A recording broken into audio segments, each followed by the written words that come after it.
호텔 로비에 기자들이 몰려들고 박성우가 차갑게 웃으며 서류를 꺼냅니다.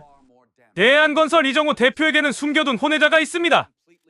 바로 이도현 씨입니다.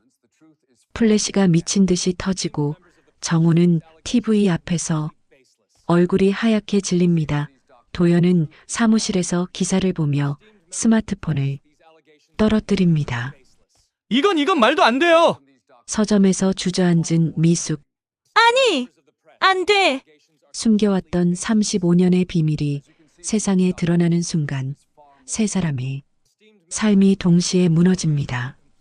오늘 사연 시작하기 전에 무료로 하실 수 있는 구독과 좋아요 꼭 눌러주시면 영상 제작에 큰 격려가 됩니다. 건강하시고 좋은 하루 되세요. 부산 해운대 고층 펜트하우스 최상층 넓은 거실창 너머로 푸른 바다가 한눈에 들어옵니다. 이른 아침 햇살이 대리석 바닥을 비추고 있지만 이 공간은 묘하게 차갑습니다.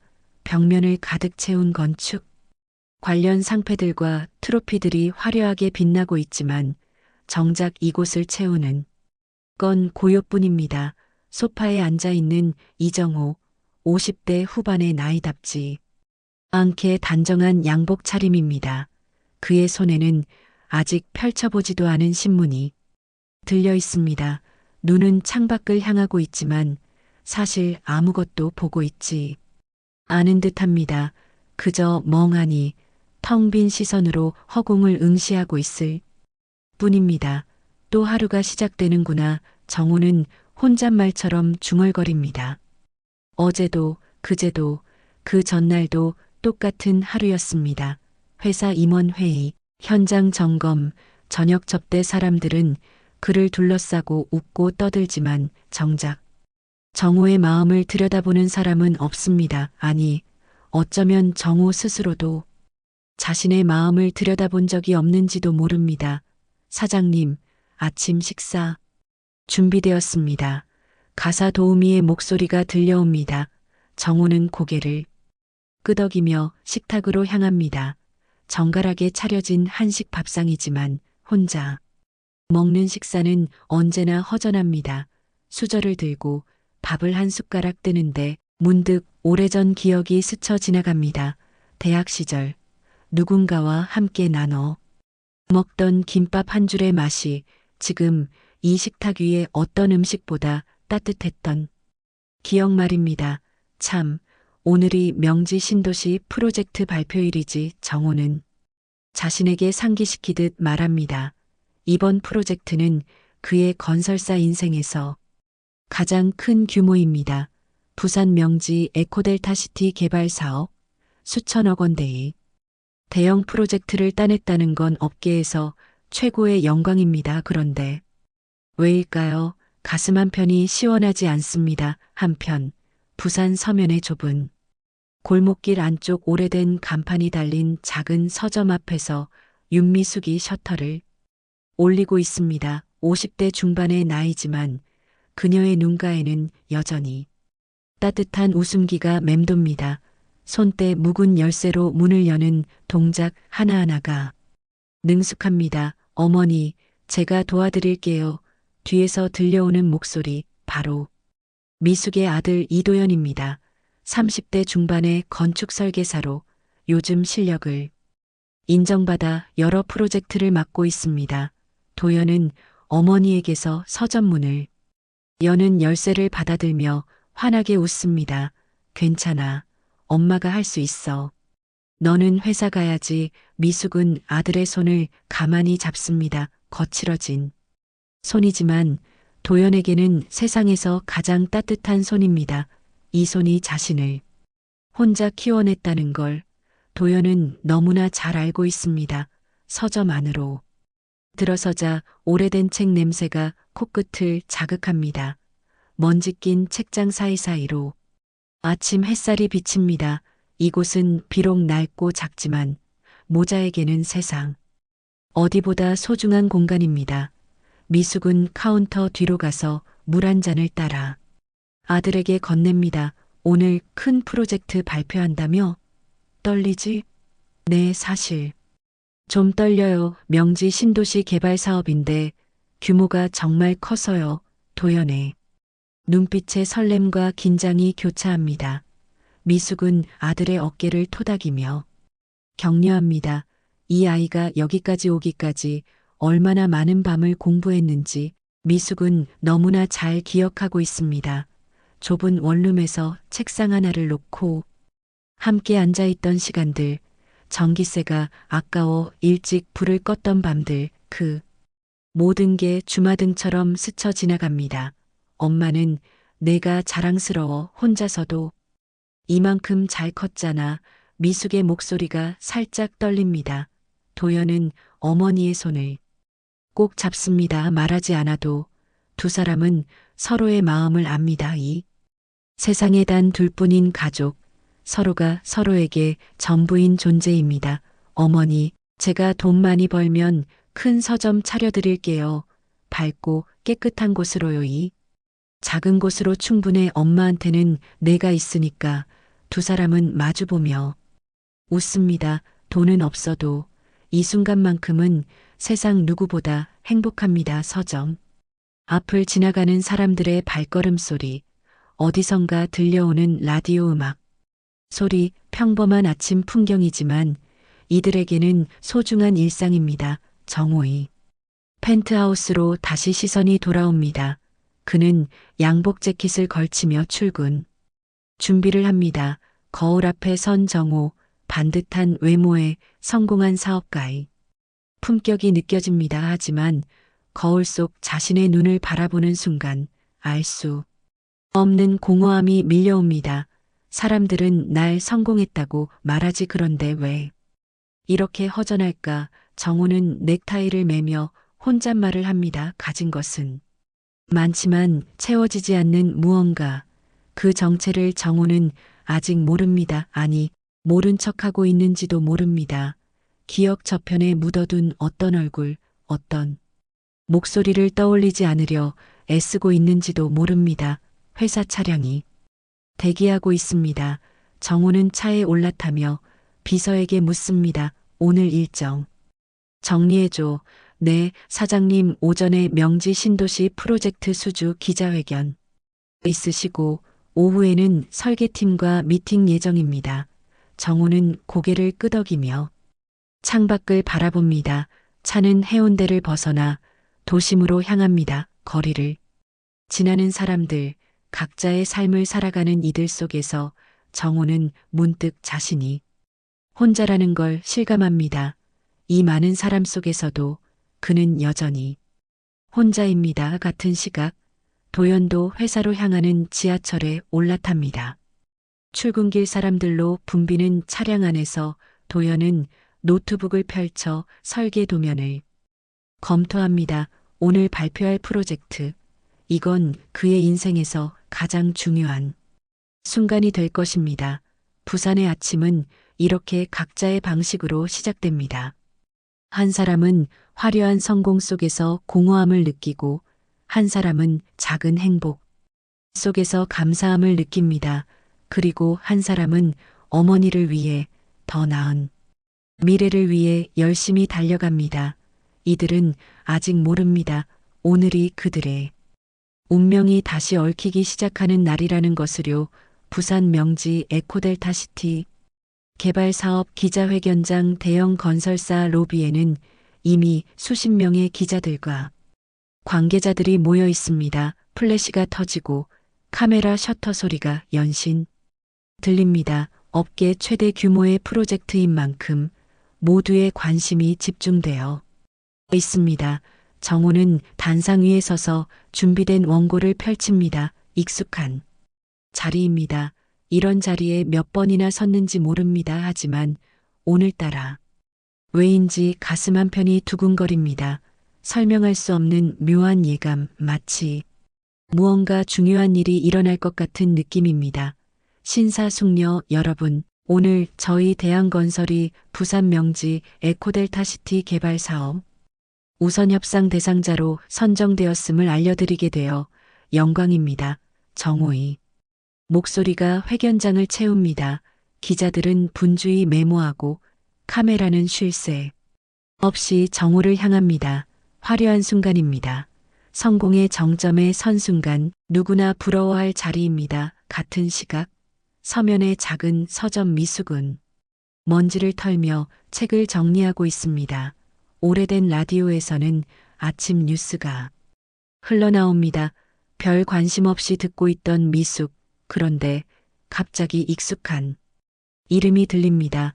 부산 명지 에코델타시티 개발 사업, 대한건설 이정호 대표가 미숙의 손이 멈춥니다.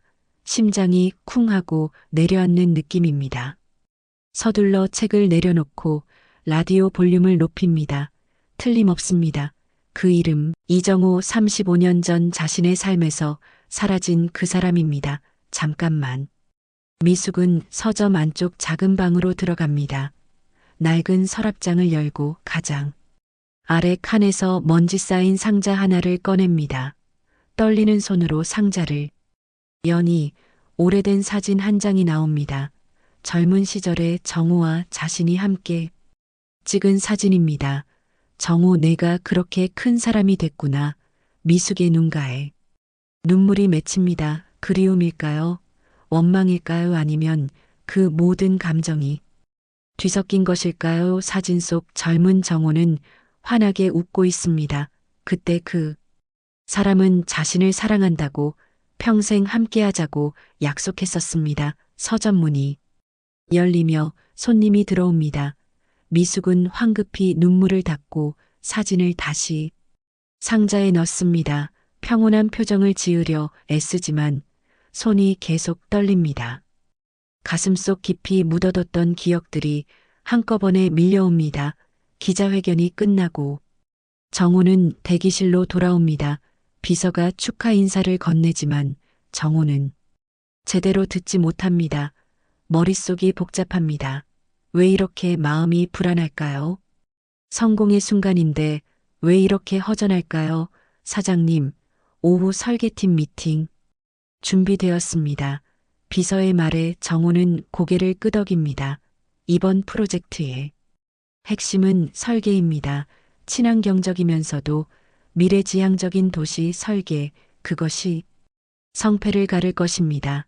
정호는 회의실로 향하며 마음을 다잡습니다. 회의실 문을 여는 순간 정호는 잠시 멈칫합니다. 회의 테이블에 앉아 있는 젊은 설계사, 어딘가 낯익은 느낌입니다. 도연은 일어서서 정중히 인사합니다. 안녕하십니까? 사장님, 이번 프로젝트 수석 설계를 맡은 이도연입니다. 정호는 도연의 손을 잡으며 그의 얼굴을 자세히 봅니다. 맑은 눈빛, 단정한 인상. 그런데 왜일까요? 이 청년을 보는 순간 가슴이 먹먹해집니다. 마치 오래전 잃어버린 무언가를 찾은 듯한 느낌입니다. 반갑습니다. 자네 설계안을 검토해 봤는데 정말 훌륭하더군. 감사합니다. 최선을 다하겠습니다. 회의가 시작됩니다. 도연은 프로젝터를 통해 설계안을 설명합니다. 친환경 에너지 시스템, 주민 친화적 공간, 배치, 미래 확장성까지 고려한 완벽한 설계입니다. 정호는 설명을 듣지만 자꾸 도연의 얼굴에 시선이 갑니다. 질문 하나 드려도 될까요? 정호가 말합니다. 도연은 정호를 바라봅니다. 자네는 혹시 부산 출신인가? 네, 서면에서 태어나고 자랐습니다. 정호의 가슴이 철렁 내려앉습니다. 서면, 미숙이 살던 그곳입니다.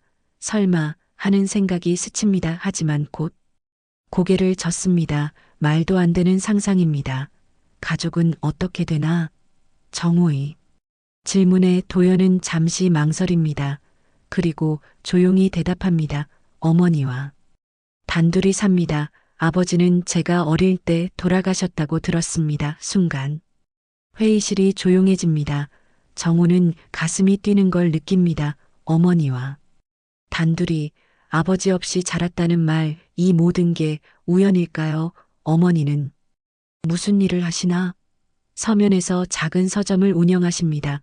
정호는 의자를 잡고 앉습니다. 숨이 막힐 듯합니다.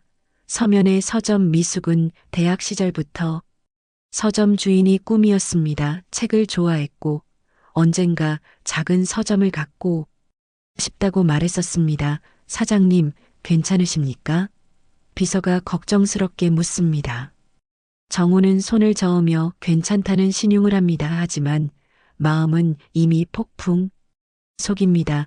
설마, 정말 설마 이 청년이 미숙의 아들일까요? 그렇다면 혹시 죄송합니다. 잠시 자리를 비우겠습니다. 정우는 서둘러 회의실을 나옵니다. 복도에서 벽에 기대어 숨을 고릅니다. 손이 떨립니다. 35년 전 미숙과 헤어질 때 그녀는 임신 사실을 말하지 않았습니다. 아니, 정우가 알 기회조차 주지 않고 떠났습니다. 미숙아, 정우는 중얼거립니다. 만약 정말 저 청년이 자신의 아들이라면 자신은 지금껏 무엇을 한 걸까요? 성공했다고 잘 살았다고 자부했지만 정작 가장 소중한 걸 버린 채 살아온 건 아닐까요? 그 순간 정우의 휴대폰이 울립니다. 비서의 전화입니다. 사장님, 설계팀 회의는 어떻게 하시겠습니까?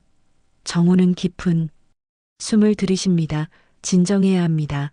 아직 확실한 것도 아닙니다. 하지만 마음속 깊은 곳에서 목소리가 들립니다. 알아봐야 한다고, 진실을 확인해야 한다고, 계속 진행하게. 내가 곧 들어가겠네. 전화를 끊고 정호는 회의실로 돌아갑니다. 도연은 여전히 설명을 이어가고 있습니다. 정호는 그를 바라봅니다. 저 진지한 눈빛, 저 성실한 태도, 만약 정말 자신의 아들이라면 얼마나 자랑스러울까요? 회의가 끝나고 사람들이 나갑니다. 정호는 자리에 남아 창밖을 바라봅니다. 부산 바다가 저 멀리 보입니다. 그 바다를 바라보며 미숙과 함께 걷던 날들이 떠오릅니다. 젊은 시절의 약속, 사랑, 그리고 이별 운명이란 게 정말 있는 걸까? 정호는 혼잣말을 합니다. 35년 만에 다시 마주하게 될지도 모를 진실, 그 무게가 정호의 어깨를 짓누릅니다.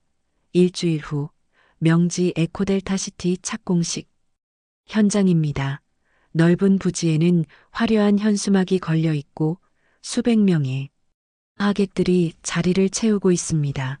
오늘은 정호에게 또 하나의 영광스러운 날입니다. 부산 최대 규모의 신도시 개발, 그 시작을 알리는 순간입니다. 정호는 검은색 양복에 안전모를 쓰고 단상 위에 섭니다. 플래시가 터지고 박수 소리가 울려 퍼집니다. 시장을 비롯한 여러 인사들이 축사를 전합니다. 정호는 익숙한 미소를 지으며 손을 흔듭니다. 하지만 그의 눈은 계속해서 군중 속을 훑고 있습니다. 혹시 미숙이 올까? 일주일 내내 정호를 괴롭혔던 생각입니다. 도연이 정말 자신의 아들일까? 미숙은 어떻게 살았을까? 무수한 질문들이 밤잠을 설치게 만들었습니다. 정호는 사람들 사이를 둘러봅니다. 낯선 얼굴들 뿐입니다. 착공식이 한창 진행되는 그때 군중 뒤편에서 늦게 도착한 한 여인이 있습니다. 바로 미숙입니다. 서점 문을 닫고 서둘러 온 그녀는 숨을 고르며 현장을 바라봅니다. 사람들 틈새로 보이는 단상 위 정호의 모습, 미숙의 가슴이 쿵쿵 뜁니다. 35년 만에 보는 그 사람입니다. 세월의 흔적이 얼굴에 새겨졌지만 여전히 똑같은 모습입니다. 저 진지한 표정, 저 단정한 자세, 한때 자신의 전부였던 사람입니다. 왜 왔을까? 나는 미숙은 자신에게 묻습니다. 뉴스에서 착공식 소식을 듣고 무작정 달려왔지만 정작 여기 와서 무얼 할지 모르겠습니다. 그냥 보고 싶었습니다. 잘 지내고 있는지, 행복한지 그저 확인하고 싶었을 뿐입니다. 정호가 연설을 시작합니다. 마이크를 통해 울려 퍼지는 그의 목소리. 미숙은 눈을 감습니다. 여전히 낮고 차분한 목소리입니다. 대학 시절 도서관에서 책을 읽어주던 그 목소리. 그대로입니다. 이번 프로젝트는 단순한 건물이 아닙니다. 미래 세대를 위한 삶의 터전입니다. 정호의 말이 이어집니다. 미숙은 눈을 뜹니다. 저 사람은 변했을까? 아니면 여전히 똑같을까? 성공했다고, 부자가 됐다고 해서 사람의 본질까지 바뀌는 건 아닐 텐데요. 연설이 끝나고 테이프 커팅 순서입니다. 정호를 포함한 주요 인사들이 큰 가위를 듭니다. 그 순간 정호의 시선이 군중 속을 스칩니다. 그리고 멈춥니다. 뒤편에 서 있는 한 여인, 익숙한 실루엣입니다. 정호의 손이 멈칫합니다. 옆 사람이 재촉하지만 정호는 그 여인에게서 눈을 떼지 못합니다. 설마 정말 저 사람이 가위가 테이프를 자르는 소리, 박수 소리, 축하 인사 모든 게 귓전을 스칩니다. 미숙도 정호와 눈이 마주쳤습니다. 심장이 터질 듯 뜁니다. 얼른 고개를 돌려야 하는데 몸이 굳어버립니다. 정호의 눈빛, 저 놀란 표정 자신을 알아본 걸까요? 테이프 커팅이 끝나고 사람들이 축하 인사를 건넵니다. 정호는 기계적으로 악수하고 미소 짓습니다. 하지만 그의 눈은 계속 그 여인을 찾고 있습니다. 사람들이 빠져나가기 시작하고 정호는 단상에서 내려옵니다. 사장님, 다음 일정으로 이동하셔야 합니다. 비서가 말하지만 정호는 듣지 않습니다. 군중 속으로 걸어갑니다. 사람들을 헤치고 나아갑니다. 방금 그 여인이 서 있던 자리로 향합니다. 하지만 이미 그곳은 비어 있습니다. 미수가 정호는 중얼거립니다. 분명히 봤습니다. 저 눈빛, 저 모습 틀림없이 미숙이었습니다. 주변을 둘러보지만 이미 사람들 속으로 사라진 뒤입니다. 미숙은 현장을 벗어나 주차장으로 향합니다. 가슴이 두근거려 숨쉬기조차 힘듭니다. 자신을 알아봤을까요? 아니면 착각이었을까요? 어쨌든 더 이상 여기 있어선 안 됩니다. 서둘러 택시를 잡아타고 서면으로 향합니다. 택시 안에서 미숙은 창밖을 바라봅니다. 눈물이 흐릅니다. 왜 눈물이 나는지 스스로도 모르겠습니다. 그리운 걸까요? 아니면 원망스러운 걸까요? 35년이라는 세월이 무색하게 마음은 여전히 흔들립니다. 정호는 착공식장을 벗어나 차에 올라탑니다. 비서가 다음 일정을 말하지만 정호는 손을 저으며 막습니다. 오늘 일정 모두 취소하게 하지만 사장님, 중요한 미팅들이 취소하라니까. 정호의 목소리에 비서가 놀랍니다. 평소 온화한 정호가 이렇게 화를 내는 건 처음입니다. 비서는 조용히 고개를 숙이고 물러납니다. 차 안에 혼자 남은 정호는 두 손으로 얼굴을 감쌉니다. 숨이 가빠집니다. 분명히 미숙이었습니다. 저 사람을 잊은 적이 없었습니다. 아무리 성공해도, 아무리 바쁘게 살아도 마음 한편에는 항상 그 사람이 있었습니다. 도연이가 정말 내 아들이라면 정호는 생각합니다. 만약 그렇다면 자신은 35년 동안 아들의 존재조차 모른 채 살아온 겁니다. 아이가 어떻게 자랐는지, 어떤 어려움을 겪었는지 아무것도 모른 채 말입니다. 핸드폰을 꺼내 비서에게 전화합니다. 이도현 설계사.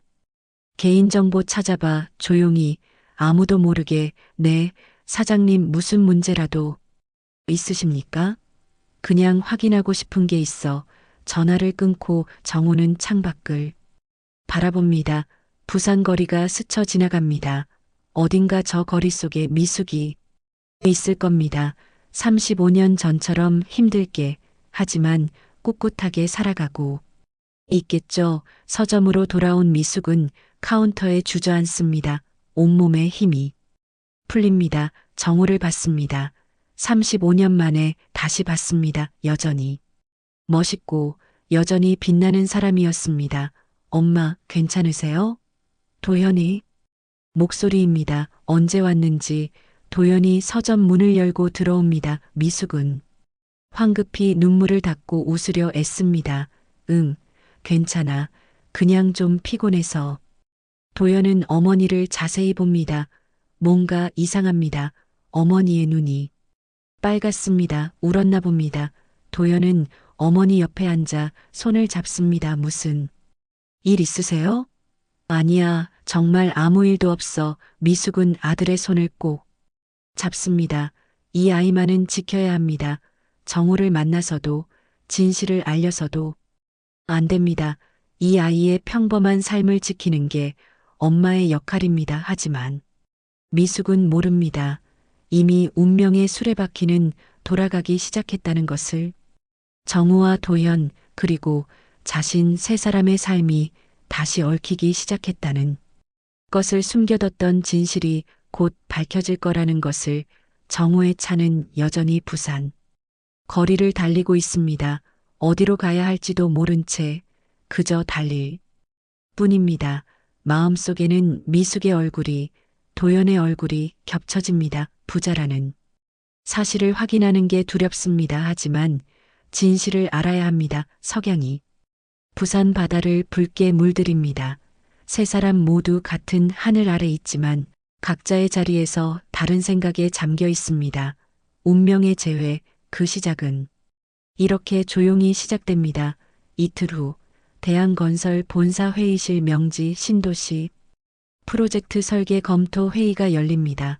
정우는 일찍 도착해 자리에 앉아 있습니다. 어젯밤에도 잠을 이루지 못했습니다.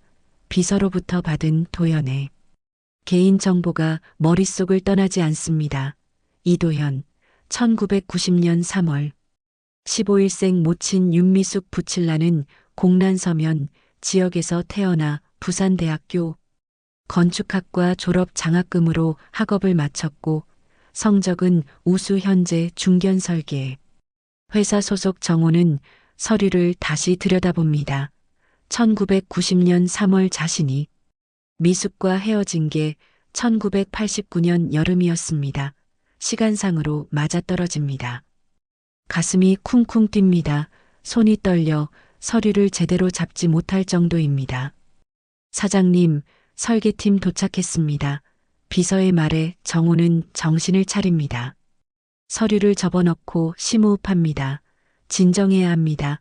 아직 확실한 건 아닙니다. 하지만 마음은 이미 알고 있습니다. 저 청년이 자신의 아들이라는 것을. 회의실 문이 열리고 도연이 들어옵니다. 뒤따라 다른 설계팀원들도 입장합니다. 도연은 정우에게 공손히 인사합니다. 정우는 도연을 바라봅니다. 이제 보니 닮았습니다. 자신의 젊은 시절과 비슷한 이목구비. 미숙을 닮은 맑은 눈빛. 자네가 맡은 설계안 자세히 검토해봤네. 정우가 먼저 말문을 엽니다. 목소리가 떨리지 않도록 애씁니다. 감사합니다.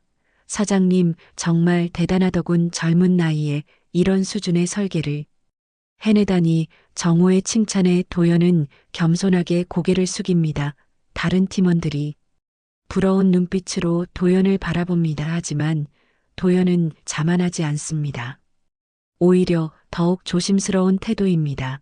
어머니께서 항상 말씀하셨습니다. 최선을 다하되 겸손하라고. 도연의 말에 정우의 가슴이 뜁니다. 미숙의 목소리가 들리는 것 같습니다. 그 사람은 항상 그랬습니다. 성실하고 겸손하고 다른 사람을 배려하는 사람이었습니다. 훌륭한 어머니를 두셨군요. 정우의 말에 도연은 환하게 웃습니다. 어머니 이야기만 나오면 도연의 얼굴에는 행복이 가득합니다. 네, 제 인생의 전부입니다. 어머니. 혼자 저를 키우시느라 얼마나 고생하셨는지. 도연의 목소리가 잠깐 떨립니다. 정우는 주먹을 꽉 쥡니다. 손톱이 손바닥을 파고듭니다. 아픕니다. 하지만 이 고통은 아무것도 아닙니다. 미숙이 겪었을 고통, 도연이 겪었을 어려움에 비하면 말입니다. 아버지는 언제 돌아가셨나? 정우가 조심스럽게 묻습니다. 회의실이 조용해집니다. 도연은 잠시 망설이다 대답합니다. 사실 저는 아버지를 만난 적이 없습니다. 어머니께서는 제가 태어나기 전에 돌아가셨다고만 하셨어요. 정호는 눈을 감습니다. 미숙이 거짓말을 한 겁니다. 아들을 위해 자신을 죽은 사람으로 만들어버린 겁니다. 왜일까요? 왜 자신을 찾지 않았을까요? 왜 혼자 모든 걸 감당했을까요? 어머니가 아버지 이야기를 많이 해주셨나? 아니요, 거의 하지 않으셨습니다. 물어보면 슬퍼하셔서 어느 순간부터 묻지 않게 됐어요. 도연의 말에 정호의 가슴이 찢어집니다. 미숙은 혼자 얼마나 울었을까요? 얼마나 힘들었을까요? 그 시절 혼자 아이를 키우는 게 얼마나 어려웠을지 정호도 잘 압니다. 어머니는 지금 어떻게 지내시나? 정호는 계속 묻습니다. 회의 내용은 아랑곳 없이 그저 도연과 미숙에 대해 알고 싶습니다. 작은 서점을 운영하십니다. 수입이 많지 않아 제가 보태드리려 해도 받지 않으세요. 당신 힘으로 사신 가게라며 자랑스러워 하십니다. 도연의 얼굴에 자랑스러움이 가득합니다. 정호는 미소 짓습니다. 여전히 그 사람답습니다. 돈보다 자존심, 물질보다 마음을 중요하게 여기는 사람. 좋은 아들을 두셨네요. 아닙니다. 제가 좋은 어머니를 뒀죠. 두 사람이 마주보며 웃습니다. 그 순간 정호는 느낍니다. 이 청년이 자신의 아들이라는 확신을 저 따뜻한 마음씨, 저 효심 모두 미숙을 닮았습니다. 회의가 끝나고 사람들이 자리를 뜹니다. 정호는 도연을 붙잡습니다. 잠깐 개인적으로 할 이야기가 있네. 다른 팀원들이 나가고 둘만 남습니다. 정호는 창가로 가서 부산 시내를 내려다봅니다. 도연은 조용히 서 있습니다. 자네 어머니 서점이 어디에 있나? 서면 중앙로 골목 안쪽입니다. 작은 곳이라 찾기 어려우실 겁니다. 정호는 고개를 끄덕입니다. 알고 있습니다. 그곳을 35년 전 미숙이 꿈꾸던 바로 그 골목입니다. 당시에는 빈 점포였는데 결국 그곳에 서점을 차린 겁니다. 사장님, 혹시 제 어머니를 아십니까? 도연의 질문에 정호는 돌아봅니다. 도연의 눈빛이 의심스럽다는 듯 정호를 바라봅니다. 영리한 청년입니다. 뭔가 느낀 겁니다. 아니, 그냥 궁금해서 물어봤네. 정호는 시선을 피합니다. 아직 말할 수 없습니다. 확실히 알아야 합니다. 미숙을 직접 만나야 합니다. 그럼 회의는 여기까지 하겠습니다. 수고했네. 정호가 회의를 마무리합니다. 도연은 고개를 숙이고 나갑니다. 문이 닫히고 정호는 의자에 주저앉습니다. 온몸에 힘이 빠집니다. 미수가 너를 만나야겠구나. 정호는 결심합니다. 더 이상 미룰 수 없습니다. 진실을 알아야 합니다. 비록 그 진실이 자신을 무너뜨릴지라도 알아야만 합니다. 같은 시각 서점에서 미숙은 책을 정리하고 있습니다. 손이 떨립니다. 착공식 이후로 계속 불안합니다. 정호가 자신을 알아봤을까요? 혹시 찾아올까요? 아니, 찾아와서는 안 됩니다. 엄마, 오늘 회의에서 사장님이 이상했어요. 저녁에 집으로 돌아온 도연이 말합니다. 미숙의 손이 멈춥니다. 이상하다니? 자꾸 엄마 이야기를 물어보셨어요. 어디 사는지, 뭐 하시는지. 미숙의 얼굴이 하얗게 질립니다. 정호가 눈치챈 겁니다. 도연이 자신의 아들이라는 걸 알아챈 겁니다. 그냥 친절하게 물어보신 거겠지. 미숙은 애써 태어난 척합니다. 하지만 마음은 이미 폭풍 속입니다. 어떻게 해야 할까요? 정호를 만나야 할까요? 아니면 피해야 할까요? 그날 밤 세 사람 모두 잠들지 못합니다. 정호는 미숙을 만날 용기를 고민하고 미숙은 다가올 진실이 두렵고 도연은 알 수 없는 불안감에 사로잡힙니다. 운명의 실타래는 점점 더 복잡하게 얽혀갑니다. 일주일 후 부산 시내 한 호텔 로비. 각종 언론사 기자들이 모여 있습니다. 긴급 기자회견 소식에 어깨가 술렁입니다. 단상에는 정호의 오랜 라이벌 박성호가 서 있습니다. 60대 초반 날카로운 인상의 남자입니다. 오늘 이 자리는 부산건설업계의 숨겨진 진실을 밝히기 위해 마련했습니다. 성호의 목소리가 차갑게 울려 퍼집니다. 기자들이 카메라를 들이댑니다. 무슨 폭로가 나올지 모두 긴장하고 있습니다. 대한건설 이정호 대표 여러분이 아시는 그 깨끗한 이미지의 사업가 말입니다. 성호는 잠시 말을 멈추고 기자들을 둘러봅니다. 긴장감이 고조됩니다. 그에게는 숨겨둔 혼외자가 있습니다.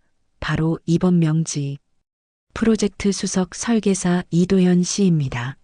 순간 기자들 사이에서 탄성이 터져 나옵니다. 플래시가 미친 듯이 터집니다. 카메라 셔터 소리가 로비를 가득 채웁니다. 증거가 있습니까? 한 기자가 소리칩니다.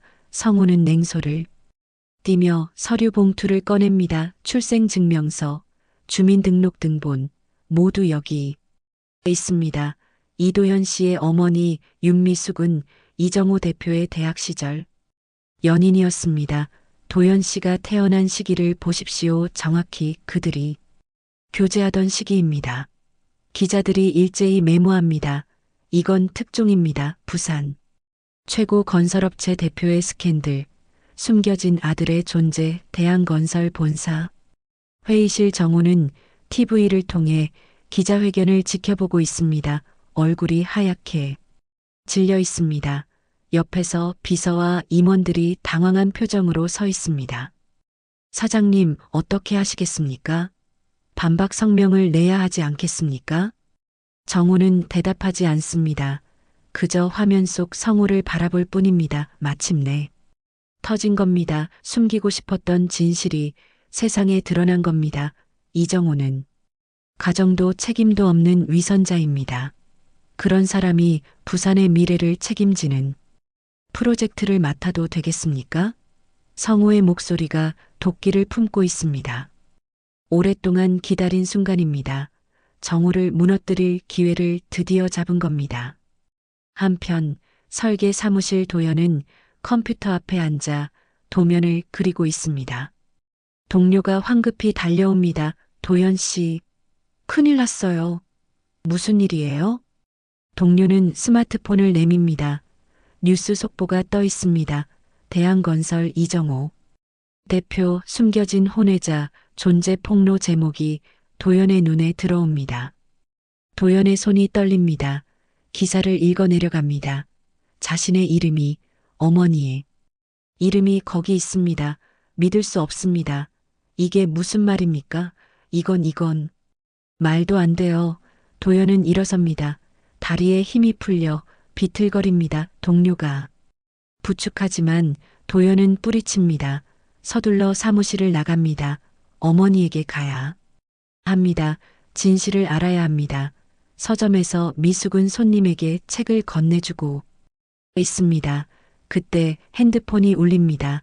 지인들의 전화가 쏟아집니다. 뭔가 잘못됐다는 걸 직감합니다. 미숙아, 뉴스 봤어? 정호가 친구의 다급한 목소리에 미숙은 핸드폰을 떨어뜨립니다. 급히 인터넷을 검색합니다. 기사 제목을 보는 순간 눈앞이 캄캄해집니다. 아니 안 돼. 미숙은 주저앉습니다. 숨겨왔던 비밀이 세상에 드러났습니다. 도연이 알게 됩니다. 모든 게 끝났습니다. 서점 문이 벌컥 열립니다. 도연이 거친 숨을 몰아쉬며 들어옵니다. 미숙은 아들을 보는 순간 눈물이 쏟아집니다. 엄마, 이게 무슨 말이에요?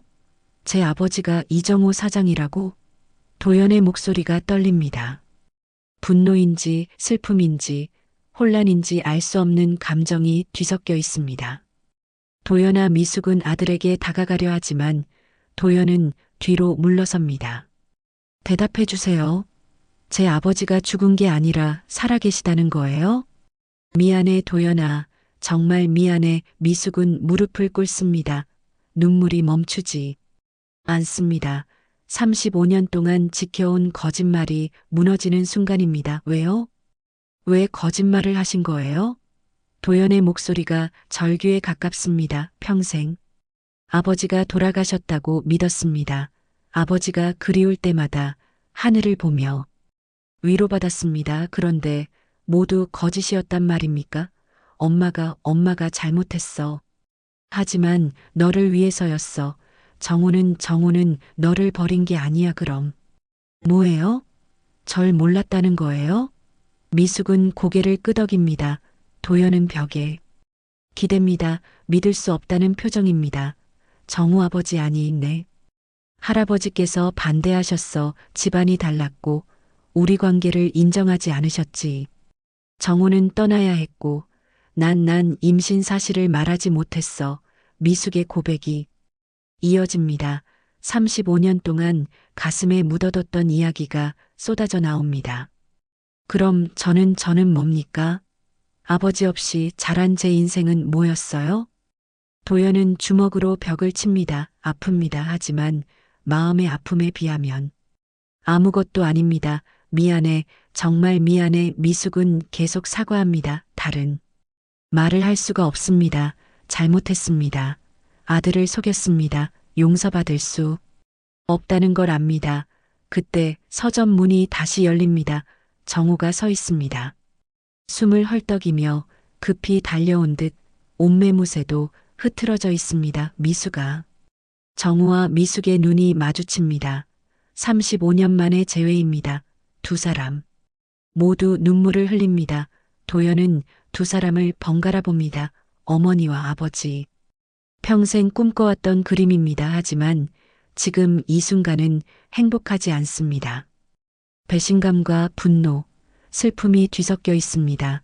아버지라고 불러야 합니까? 도연의 차가운 목소리에 정우는 얼어붙습니다. 아들의 눈빛이 자신을 거부하고 있습니다. 도연아, 저는 아버지가 필요 없었습니다. 어머니 혼자로 충분했어요. 이제 와서 나타나서 뭘 하시려는 겁니까? 도연은 서점을 나갑니다. 뒤도 돌아보지 않습니다. 정우는 따라가려 하지만 미숙이 붙잡습니다. 보내줘요. 지금은 시간이 필요해요. 정우는 주저앉습니다. 아들을 만났지만 거부당했습니다. 당연합니다. 35년 동안 부재했던 아버지를 어떻게 받아들이겠습니까? 서점 안에는 미숙과 정우만 남습니다. 두 사람은 말없이 서로를 바라봅니다. 할 말이 너무 많지만 어디서부터 시작해야 할지 모르겠습니다. 세월이 만들어 놓은 간극이 너무 큽니다. 밖에서는 기자들이 몰려들고 있습니다. 플래시가 터지고 질문이 쏟아집니다. 세상은 이들의 이야기에 열광하고 있습니다. 하지만 정작 당사자들은 깊은 상처 속에 있습니다. 도연은 거리를 걷습니다. 눈물이 흐릅니다. 평생 믿어왔던 모든 게 거짓이었습니다. 아버지는 살아있었고 어머니는 거짓말을 했고 자신의 정체성마저 흔들립니다. 이제 어떻게 살아야 할까요? 서점 안 정우와 미숙이 마주 앉아 있습니다. 밖에서는 기자들의 소란이 들리지만 둘은 그저 침묵 속에 있습니다. 35년이라는 시간이 두 사람 사이에 높은 벽처럼 서 있습니다. 미숙아, 왜 말하지 않았어? 정우가 먼저 입을 엽니다. 목소리가 떨립니다. 원망도 분노도 아닌 그저 슬픔이 묻어납니다. 미숙은 고개를 숙입니다. 눈물이 뚝뚝 떨어져 무릎 위에 젖어듭니다. 말할 수 없었어요. 당신은 떠나야 했고 나는 당신의 짐이 되고 싶지 않았어요. 짐이라니. 네. 아들인데, 내 핏줄인데. 정우의 목소리가 높아집니다. 서점 밖 기자들이 웅성거립니다. 정우는 목소리를 낮춥니다. 당신 아버지가 반대하셨잖아요. 집안이 다르다고, 신분이 맞지 않는다고, 내가 임신했다고 말했다면 어떻게 됐을까요? 당신은 책임감에 나와 결혼했을 거예요. 그리고 평생 후회하며 살았겠죠. 미숙의 말에 정우는 할 말을 잃습니다. 사실입니다. 당시 아버지의 반대는 완강했습니다. 집안의 명예, 사업의 미래, 모든 게 걸려 있었습니다. 하지만 알 권리는 있었어. 내 아들을 볼 권리, 아버지로 살 권리. 그랬다면 당신 인생이 망가졌을 거예요. 지금처럼. 성공하지도 못했을 거고 성공이 뭐가 중요해. 정호는 소리칩니다. 그리고 깊은 한숨을 쉽니다. 내 펜트하우스가 뭐가 중요하고 내 회사가 뭐가 중요해. 내 아들 하나 제대로 키우지 못했는데 35년 동안 35년 동안 아들이 있는 줄도 모르고 살았어. 정호의 눈에서 눈물이 흐릅니다. 미숙은 그런 정호를 보며 가슴이 무너집니다. 이 사람도 피해자입니다. 자신의 결정이 이 사람에게서도 아들을 빼앗은 겁니다. 미안해요. 정말 미안해요. 미숙은 고개를 숙이고 웁니다. 정호는 미숙의 어깨를 바라봅니다. 여전히 가냘픈 어깨입니다. 그 어깨로 35년을 버텨왔습니다. 혼자서 아들을 키우고 살림을 꾸리고 견뎌왔습니다.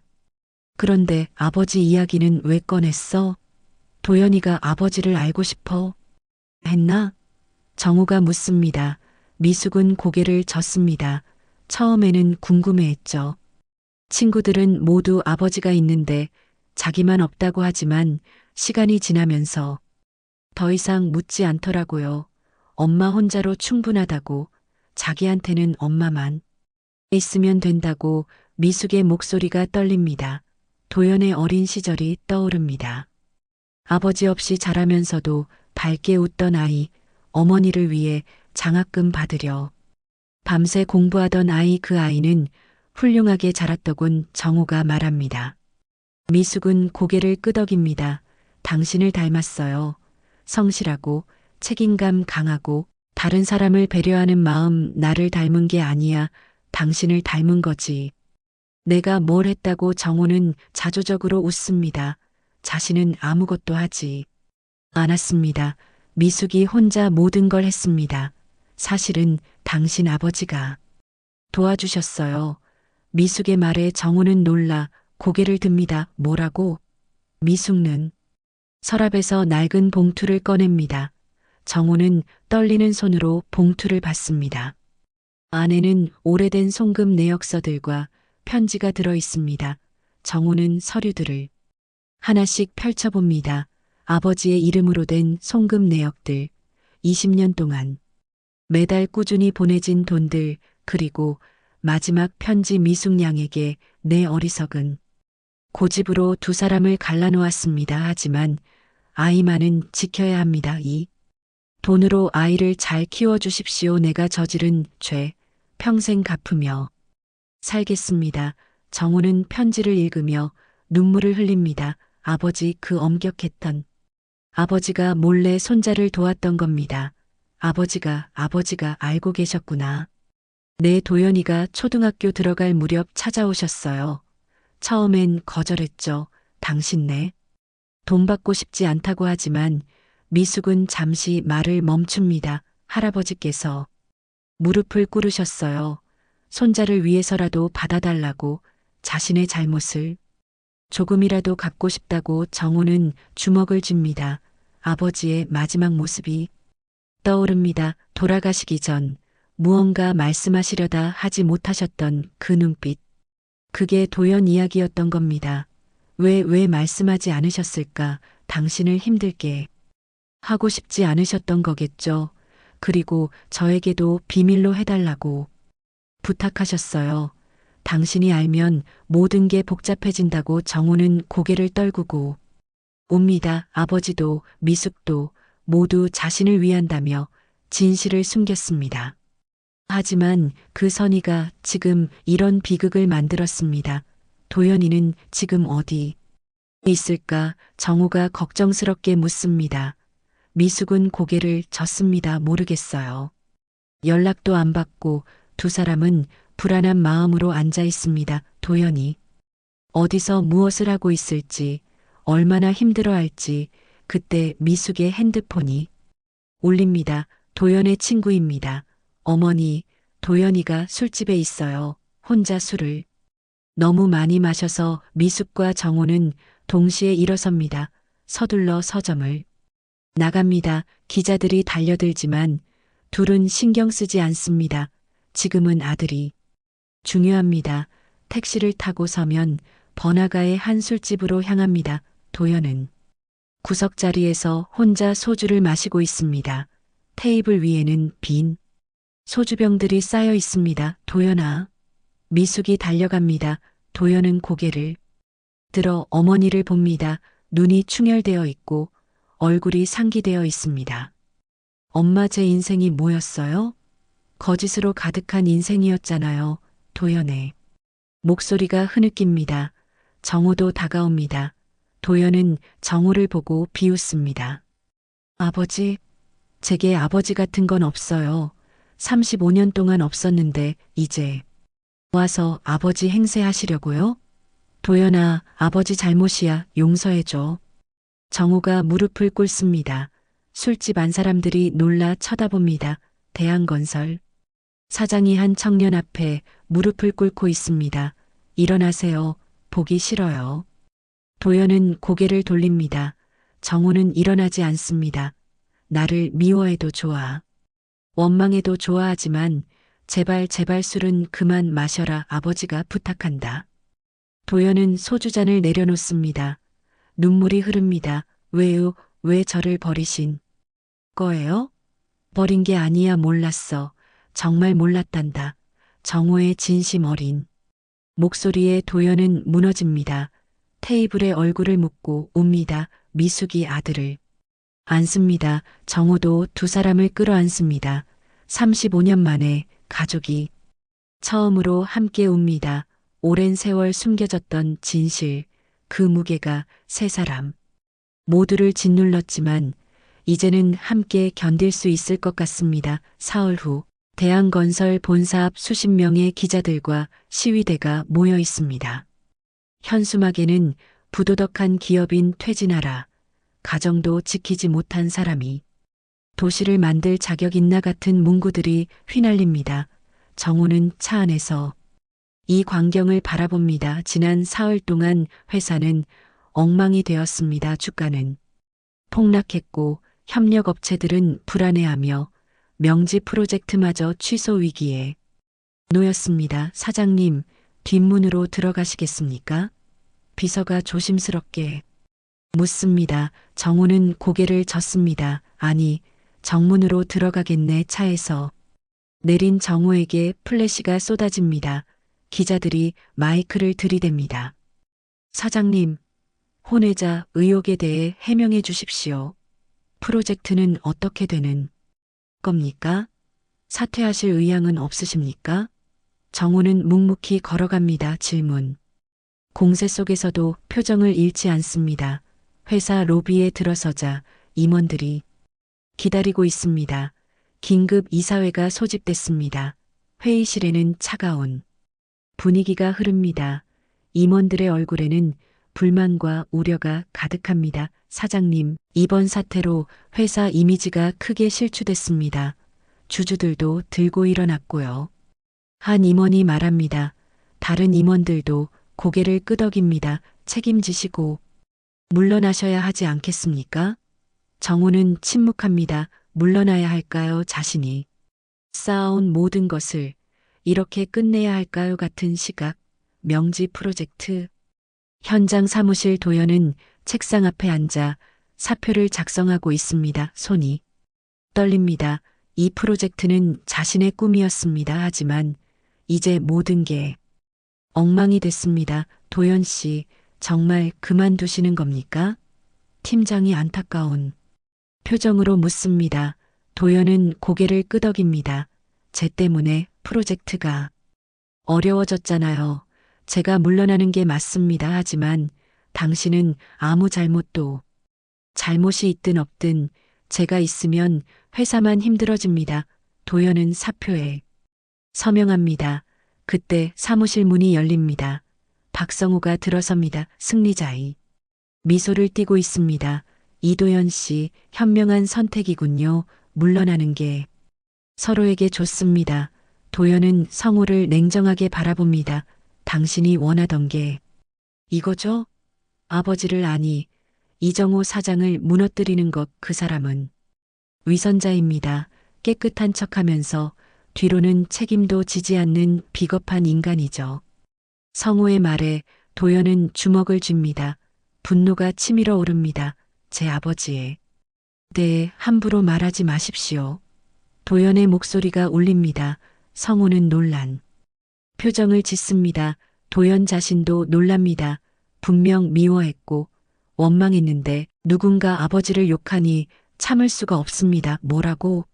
갑자기 아버지라니 웃기는군. 네, 제 아버지입니다. 비록 늦게 알았지만 그래도 제 아버지입니다.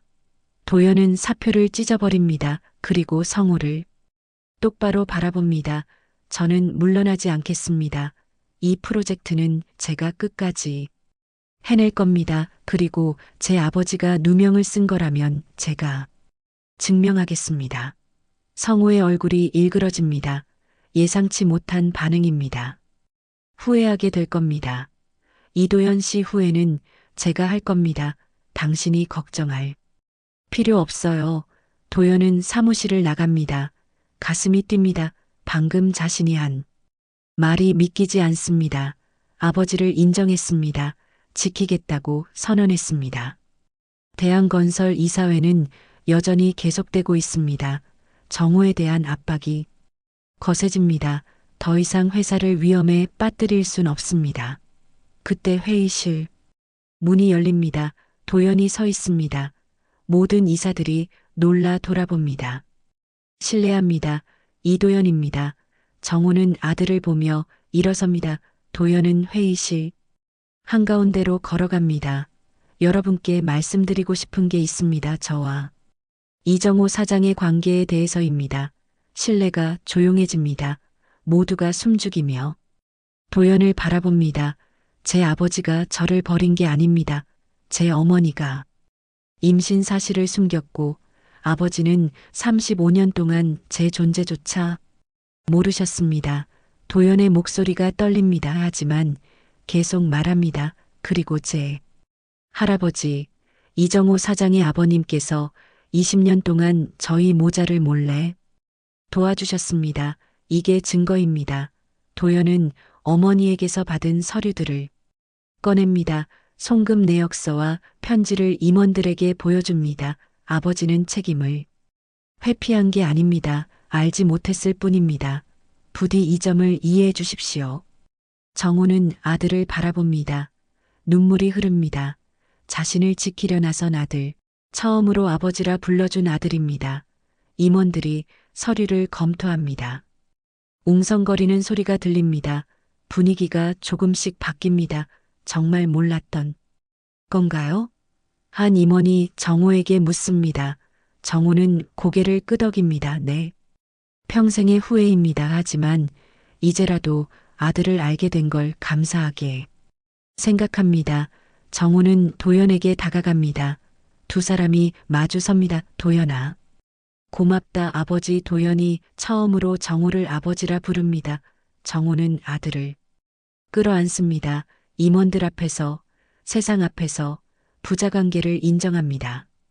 회의실 밖에서 지켜보던 직원들이 박수를 칩니다. 처음엔 작게 시작된 박수가 점점 커집니다. 오해가 풀리는 순간입니다. 그날 오후 정호와 도연은 함께 기자회견을 엽니다. 수많은 카메라 앞에서 두 사람은 나란히 섭니다. 저는 35년 만에 아들을 찾았습니다. 비록 늦었지만 이제부터라도 제대로 된 아버지가 되겠습니다. 정호의 말에 도연이 거듭니다. 저도 아버지를 용서했습니다. 지난 일은 누구의 잘못도 아니었습니다. 이제는 앞으로 나아가고 싶습니다. 플래시가 터집니다. 하지만 이번엔 비난이 아닌 감동의 순간을 담습니다. 부자의 화해, 35년 만에 재회. 사람들은 눈물을 흘립니다. 회견장 뒤편에서 미숙이 지켜봅니다.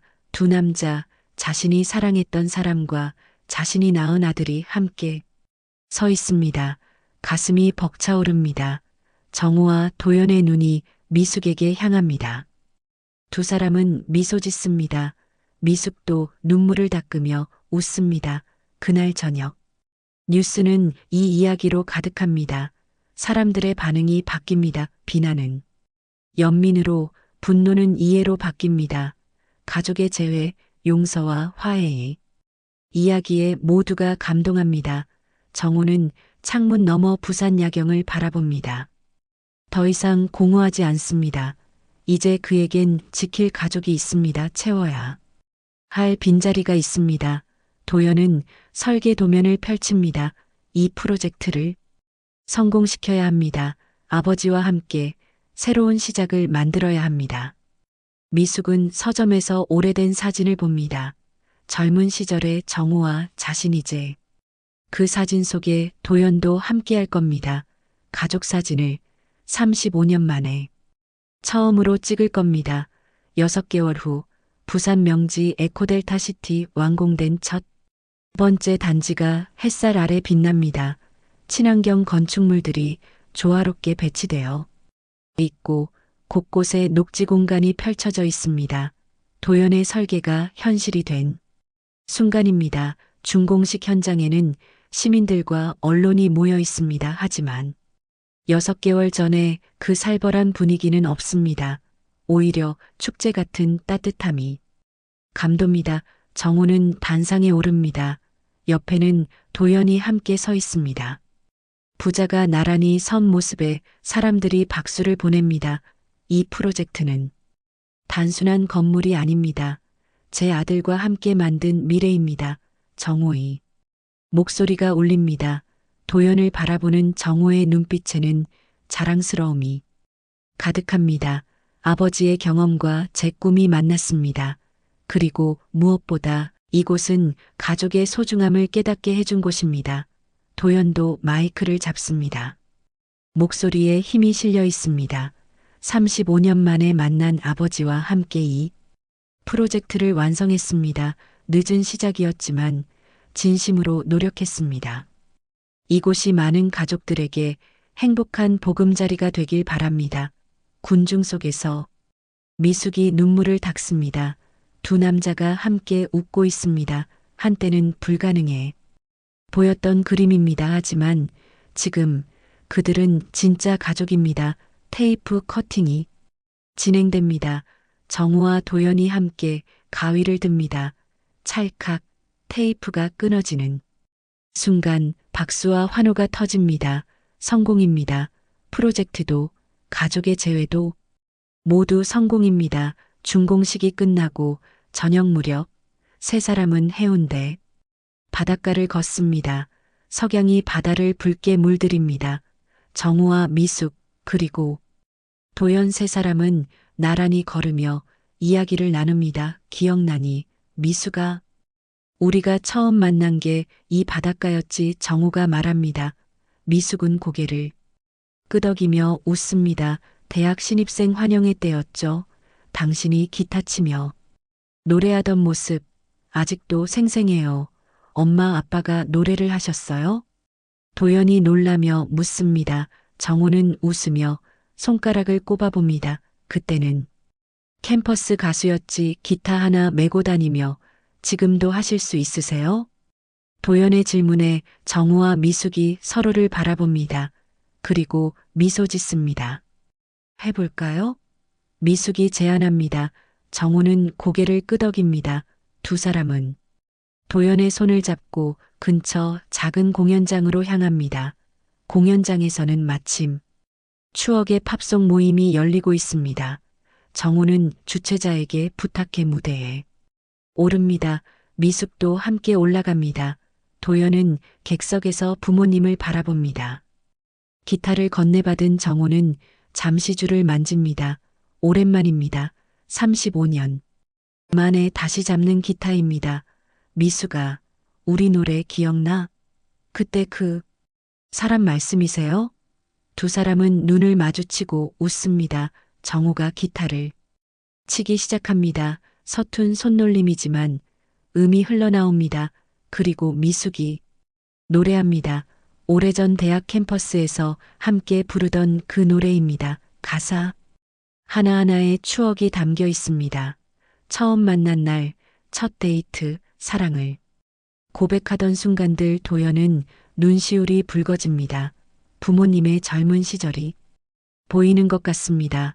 저렇게 사랑했던 두 사람이 35년을 떨어져 살았다니 가슴이 아픕니다. 노래가 끝나고 박수가 쏟아집니다. 정우와 미숙은 무대에서 내려와 도연에게 다가갑니다. 도연아, 우리 가족 사진 찍자. 정우가 말합니다. 도연은 고개를 끄덕입니다. 세 사람은 카메라 앞에 섭니다. 정우와 미숙 사이에 도연이 섭니다. 처음으로 찍는 가족 사진입니다. 하나, 둘, 셋. 찰칵 셔터가 눌립니다. 사진 속 세 사람 모두 행복한 미소를 짓고 있습니다. 잃어버린 시간은 되돌릴 수 없지만 지금 이 순간은 영원히 간직할 수 있습니다. 그날 밤 정호의 펜트하우스 더 이상 공허하지 않습니다. 미숙과 도연이 함께 있기 때문입니다. 식탁에는 미숙이 만든 음식이 차려져 있습니다. 엄마 손맛이 이렇게 그리웠는지 몰랐어. 정호가 숟가락을 들며 말합니다. 35년 만에 먹는 미숙의 음식입니다. 맛은 변했지만 그 따뜻함은 여전합니다. 아버지, 앞으로 자주 이렇게 같이 식사해요. 도연이 말합니다. 정호는 고개를 끄덕입니다. 그래야지, 우리 이제 진짜 가족이니까. 세 사람은 함께 밥을 먹으며 웃습니다. 평범한 저녁 식사지만 이들에게는 꿈만 같은 시간입니다. 식사 후 거실에 모여 앉습니다. 정호는 오래된 앨범을 꺼냅니다. 도연의 어린 시절 사진들입니다. 미숙이 가져온 것입니다. 이게 100일 사진이고 이게 돌 사진이야. 미숙이 설명합니다. 정호는 사진 하나하나를 들여다봅니다. 놓친 시간들이 사진 속에 있습니다. 가슴이 먹먹해집니다. 미안하다. 도연아, 아버지가 함께하지 못해서 이제 함께하면 되죠. 앞으로가 더 중요해요. 도연의 말에 정호는 아들을 끌어안습니다. 미숙도 두 사람을 안습니다. 세 사람은 한참을 그렇게 있습니다. 창밖으로 부산 야경이 보입니다. 반짝이는 불빛들이 아름답습니다. 정호는 생각합니다. 돈으로는 행복을 살 수 없다는 걸, 성공보다 중요한 게 가족이라는 걸. 35년이 걸렸지만 이제야 깨달았습니다. 우리 내일 할아버지 산소에 갈까요? 도연이 제안합니다. 정호는 고개를 끄덕입니다. 그래야지. 할아버지께 인사드려야지. 손자 데려왔다고. 늦었지만 고맙다고. 미숙도 동의합니다.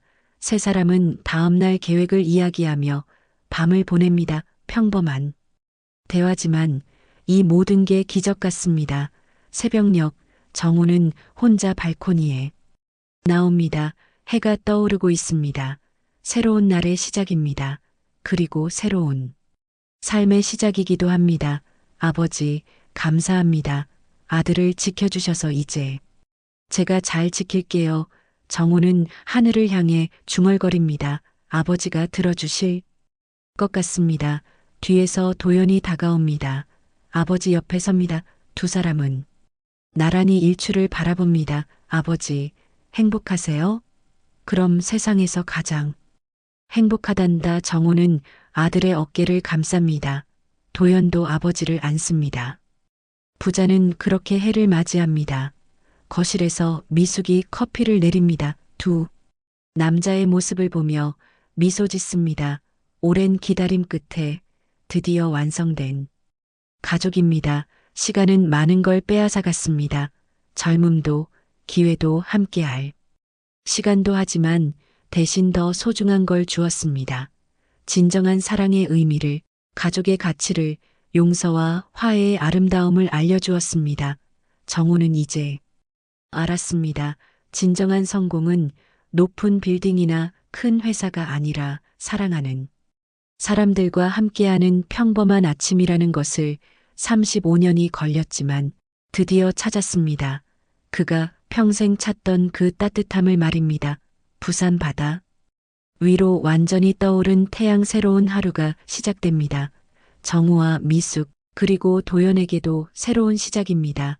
늦었지만 포기하지 않은 사랑, 그 사랑이 만든 기적 같은 이야기는 이렇게 행복한 결말을 맞이합니다.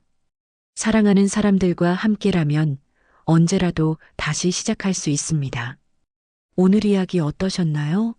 마음에 남는 감동이 있다면 댓글로 의견 부탁드립니다. 그럼 더 감동적인 사연들로 다시 찾아뵙겠습니다. 구독과 좋아요는 영상 제작에 큰 힘이 됩니다. 건강하시고 힘찬 하루 되세요.